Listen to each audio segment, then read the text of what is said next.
Channel study with Deepa.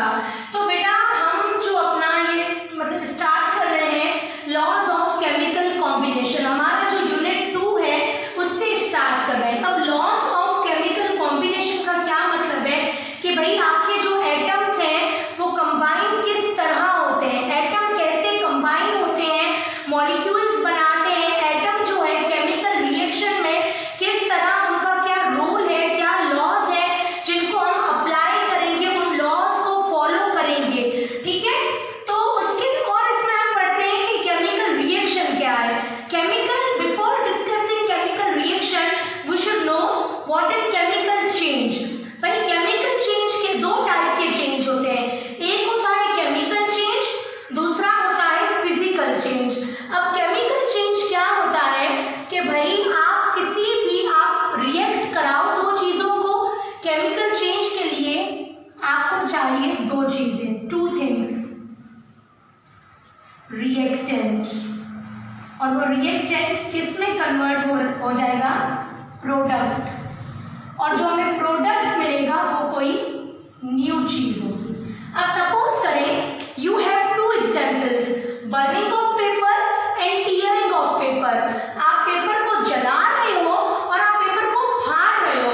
देखिए जब आप पेपर को फाड़ेंगे उसको छोटे छोटे छोटे पीसेस में आप कन्वर्ट करोगे, रहेगा तो वही पेपर।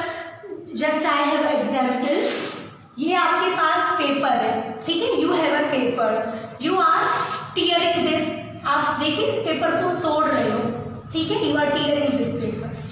देखिए फिर भी बच तो पेपर ही रहा है, पेपर ही है ना, इससे कोई हमें नई चीज नहीं मिली, हम फिर इसको जोड़कर भी बना सकते हैं। ठीक है, तो ये क्या चेंज है, फिजिकल, जिससे आपको कोई भी नई चीज नहीं मिल रही। Now you have a chemical change, आप किसी पेपर को जला रहे हो, आप किसी पेपर को बेटा जला रहे हो, तो आप जब पेपर को जलाओगे आपको क्या मिलेगी बेटा, ऐश मिलेगी, और ऐश आप किसे कहते हैं, जो राख होती है। पढ़ा कि भाई केमिकल रिएक्शन पढ़ा, केमिकल रिएक्शन के लिए चेंज लाजमी है, और चेंज जब केमिकल चेंज आएगा तो हमें कोई न्यू प्रोडक्ट मिलेगी।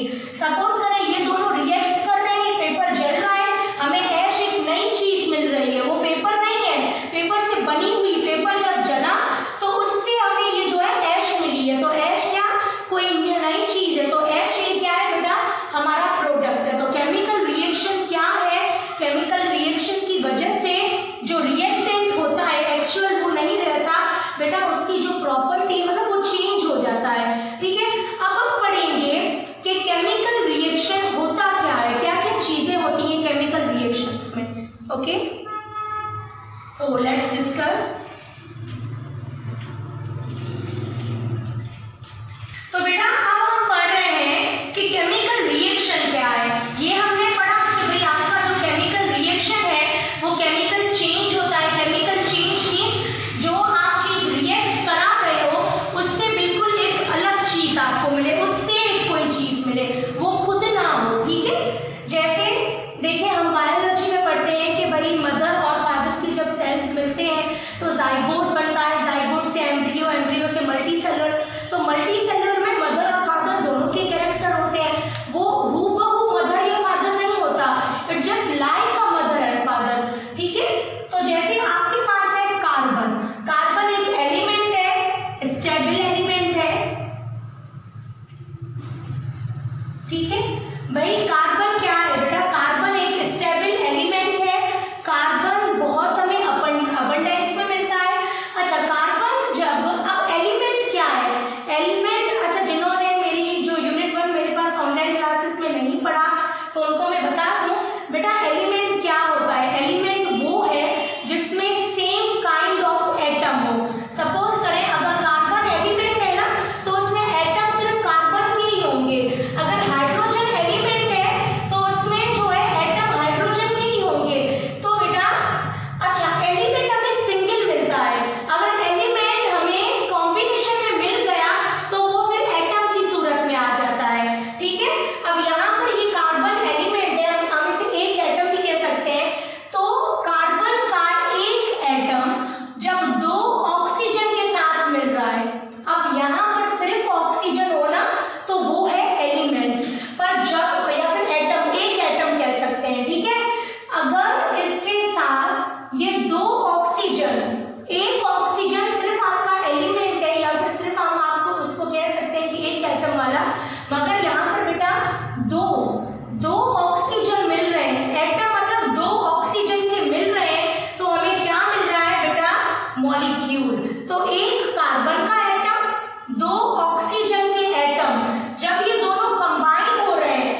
देखे रिएक्टेंट हमारे पास थे कार्बन एंड ऑक्सीजन, पर ये जब कंबाइन हो रहे हैं हमें मिल रहा है कार्बन डाइऑक्साइड, जो बिल्कुल इन दोनों से बनी हुई चीज है, जिसमें ये दोनों चीजें आएंगी। जैसे हमने पीछे पढ़ा कि भाई पेपर जब जलता है तो ऐश बन रहा है, ऐश किसका कॉम्बिनेशन है, पेपर और ऑक्सीजन का। तो इसी वजह से इसी मतलब ड्यू टू सेम रीजंस जब कार्बन और ऑक्सीजन ये दोनों बेटा रिएक्ट कर रही है। अब ये क्या है रिएक्टेंट, रिएक्टेंट वो है जो मिलते हैं रिएक्ट करते हैं। जब कार्बन और ऑक्सीजन रिएक्ट कर रहे हैं तो आपको मिलता है कार्बन डाइऑक्साइड। अब इस कार्बन डाइऑक्साइड में कार्बन की भी प्रॉपर्टीज होंगी, ऑक्सीजन की भी होंगी, ठीक है। तो अब और आप ये समझ लें कि कार्बन खुद हमें मॉलिक्यूल की फॉर्म में नहीं मिलता, वो कंबाइन होता है, और ऑक्सीजन हमें मॉलिक्यूलर फॉर्म में O2 की फॉर्म में मिलता है। ऑक्सीजन हमें अकेला नहीं मिल सकता। तो what is the molecular form of oxygen, it is O2, ठीक है। अब इन दोनों से क्या मिल रहा है CO2, कार्बन डाइऑक्साइड, जो एक गैस है और मॉलिक्यूल कितने एटम वाला मॉलिक्यूल है, एक कार्बन के एटम, दो ऑक्सीजन के। तो ये बेटा कितने एटम हो गए, 3 एटम, ट्राई एटॉमिक मॉलिक्यूल है कार्बन डाइऑक्साइड। तो हमने क्या पढ़ा भाई, केमिकल रिएक्शन हो जिसमें केमिकल चेंज हो, ठीक है। चेंज मतलब जो हमें प्रोडक्ट मिले वो बिल्कुल न्यू हो। भाई शायद ये कार्बन ऑक्सीजन दोनों कंबाइन हुए, हमें जो प्रोडक्ट मिला है वो बिल्कुल हमें न्यू मिला है, जो इन दोनों से हमें मिला है। मतलब सिर्फ कार्बन भी नहीं है, सिर्फ ऑक्सीजन भी नहीं है, मतलब एक अलग चीज हमें मिली है और कार्बन के आगे कुछ नहीं है। मतलब अच्छा, ये इसका एग्जाम्पल मैं आपको यहाँ पर आप देख रहे हैं, you have a equation N2 plus 3H2 after reaction 2NH3। जब नाइट्रोजन, एक मोल नाइट्रोजन का 3 हाइड्रोजन से मिलेंगे, आपको मिलेंगे 2 मॉलिक्यूल, 2 मोल अमोनिया के, ठीक है। So let's discuss this. So अब हम पहले पढ़ेंगे कि भाई इनका अमाउंट क्या है। हमेशा केमिस्ट्री में अमाउंट ऑफ सब्सटेंस, या फिर हम कह सकते हैं कि किसी भी एटम का मास जब आपको ग्राम में मिलता है तो वो आपका होता है मोल। सपोज करें हमने पीरियोडिक टेबल याद किया है, सोडियम हमारे पास है 23 AMU, ठीक है, और हम कहते हैं 23 ग्राम, ठीक है। जब आप किसी भी एटम का मास ग्राम में एक्सप्रेस करो तो वो आपका बन जाता है 1 मोल। सोडियम का मास है 23, जब आप उस 23 को 23 ग्राम लिखोगे तो आपका बनेगा 1 मोल, ठीक है बेटा। तो AMU में लिखोगे तो वो मोल नहीं बनेगा, ग्राम में जब आपका मास आता है तो वो बेटा मोल होता है, ठीक है। तो अब आपके पास है एक इक्वेशन, सो N2, अच्छा N2 एक मॉलिक्यूल ही होगा, नीचे 2, ये क्या बता रहा है एटम। किसी भी एलिमेंट के एटम के इक्वेशन में नीचे 1 हो, 2 हो, 3 हो, 4 हो, ये आपको क्या बताएगा, उसका क्या है बेटा, एटम, ठीक है। किसी भी एलिमेंट, किसी भी एटम के कोई भी एलिमेंट हो, उसके नीचे 1 हो, 2 हो, 3 हो, 4 हो, ये आपको 2 मॉलिक्यूल नहीं आप कह सकते, 2 एटम कहेंगे आप, ठीक है। तो मतलब 2 एटम नाइट्रोजन के 1 मॉलिक्यूल बना रहा है, ठीक है। 2 एटम आपके नाइट्रोजन के हैं तो आगे कुछ नहीं है, मतलब कितने मॉलिक्यूल हैं आपके, 1, ठीक है। तो इसमें कितना मॉलिक्यूल है, 1 मॉलिक्यूल, ठीक है, 1 मॉलिक्यूल यहाँ के, और यहाँ पर कुछ नहीं है, और यहाँ मतलब ये मोल है 1, ठीक है। उसके बाद 3H2, मतलब जब 2 हाइड्रोजन के एटम मिल रहे हैं, ठीक है, 2 हाइड्रोजन के एटम मिल रहे हैं तो आपको मॉलिक्यूल कितना मिलेगा, 1 हाइड्रोजन का मॉलिक्यूल सॉरी। अब इसमें आपको मोल्स कितने दिए गए हैं, आगे ये बेटा जो 3 है ना, ये आपके 3 मोल्स हैं, ठीक है। उसके बाद आपसे पूछ रहा है भाई जब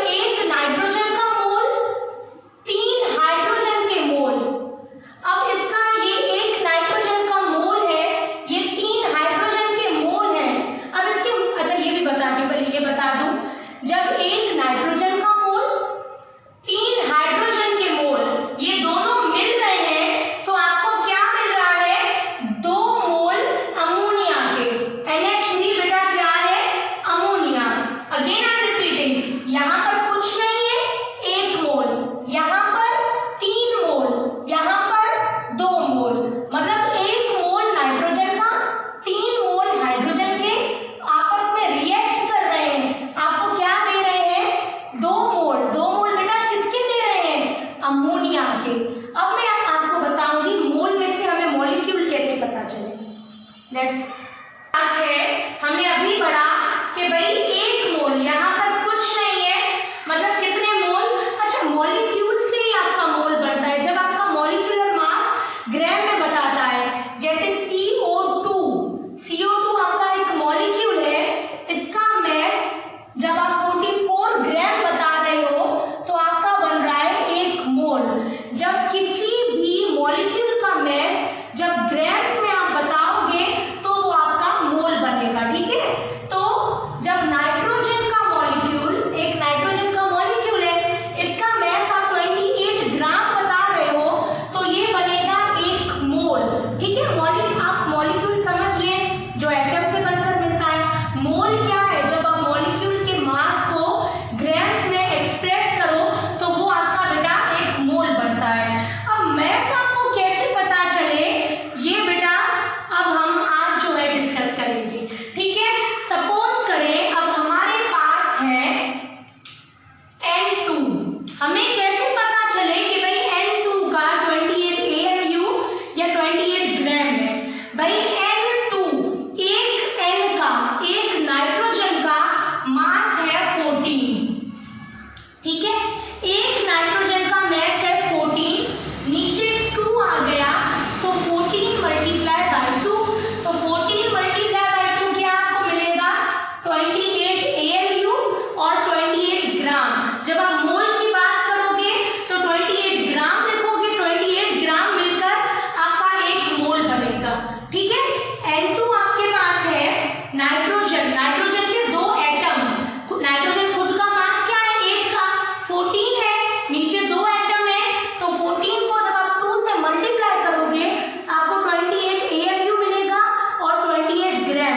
जब आपको 28 ग्राम आप लिख रहे हो तो आपका मिलेगा 1 मोल। अब इस 1 मोल में भी पार्टिकल्स कितने हैं?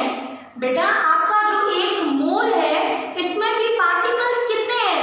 6.02 × 10⁻23, ठीक है। 1 मोल में बेटा आपका नाइट्रोजन, उसके नीचे 2 एटम है, तो नाइट्रोजन का 14 को आपने 2 से मल्टीप्लाई किया, आपको 28 मिला। 28 ग्राम का मतलब 1 मोल। अब 1 मोल में भी कितने पार्टिकल्स होंगे?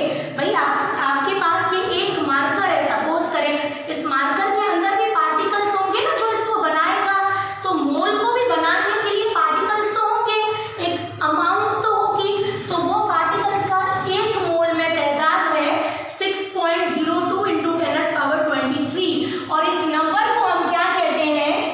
एवोगाड्रो नंबर, एवोगाड्रोस नंबर, ठीक है। अगर आपका 1 मोल तो 6.02 × 10⁻23, अगर आपके 2 मोल तो आप 6.02 को 2 से मल्टीप्लाई करोगे, अगर आपके 3 मोल तो आप 6.02 को 3 से, 4 मोल तो 4 से, ठीक है बेटा। तो समझ आया आपको इतना? अब्दुल रऊफ बेटा, तो पहले हम प्रैक्टिस करेंगे मैथ्स की। इस चैप्टर की स्टार्टिंग बिल्कुल हम टॉपिक्स पे फिलहाल नहीं जाएंगे, पहले हम मैथ्स निकालना, मोल, एवोगाड्रो नंबर, ये जो भी चीजें हैं ये सब चीजें जब सीख जाएंगे फिर हम बुक के टॉपिक्स पे आएंगे। अब जैसे हमारे पास है, और आपको पीरियोडिक टेबल भी इसके लिए याद होना चाहिए, ठीक है। अब आप पहले हम आज मतलब समझेंगे मॉलिक्यूलर मास निकालना, हाउ टू फाइंड। पहले तो चलो एटॉमिक मास में आपको बता देती हूँ कि कैसे निकलेगा। एटॉमिक मास आपका पीरियोडिक टेबल में हर किसी का दिया हुआ है। सपोज करें सोडियम 23 ग्राम, बस ये बन गया 1 मोल। आपने लिखा कार्बन का 12 ग्राम, ये बन गया 1 मोल। ये है एटम। अब आपको मॉलिक्यूल का चाहिए, to find mass of molecule, ठीक है। तो अब आपके पास क्या है, CO2, ठीक है भाई। कार्बन का मैस क्या है 12, ऑक्सीजन एक, यहां पर 2 को छोड़ दें, एक ऑक्सीजन का कितना है मैस 16। अब नीचे 2 पड़ा है तो मल्टीप्लाई करेंगे आप 2 से, ठीक है। तो 12 प्लस 16 मल्टीप्लाई 2 32, तो ये हो जाएगा 44 AMU। अब AMU लिख रहे हो तो ये 1 मोल नहीं है, मगर अगर 44 ग्राम लिख रहे हो आप तो ये आपका बन गया 1 मोल। और इस 1 मोल में कितने पार्टिकल्स 6.02 10⁻23, ठीक है।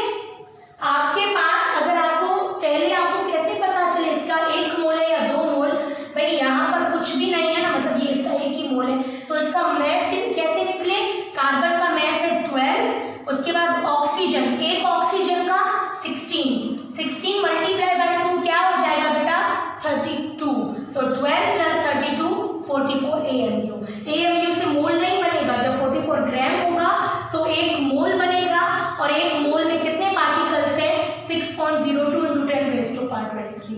बेटा समझ आया आपको। अब my viewers and also dear students, तो बेटा अब हम जो है ना प्रैक्टिस प्रॉब्लम्स में आपको दे रहे हैं, मेरी जो ऑनलाइन क्लास चल रही है वो भी स्टूडेंट्स करके आएंगे, आप भी बिल्कुल करें। मैं नहीं चाहती कि भाई आप भी जो है ना अच्छे से ना पढ़ पाए, आप भी बिल्कुल पढ़े अच्छे से, इसलिए मैं आपको दे रही हूँ। सब अपने प्रॉब्लम्स इनको सॉल्व करके कमेंट सेक्शन में मुझे बताएं, सही। तो हमारे पास पहला है C2H4, इसका आप मास निकालेंगे, ठीक है। C6H6, CO3, Na2CO3, C5H10, इन सबके बेटा आप मैस निकालेंगे ताकि जो है ना आपकी प्रैक्टिस हो जाए। तो अब मैं आपसे इजाजत लूंगी भाई, अभी तो बहुत सारी चीजें हमारी रह गई हैं, कल डिस्कस करेंगे।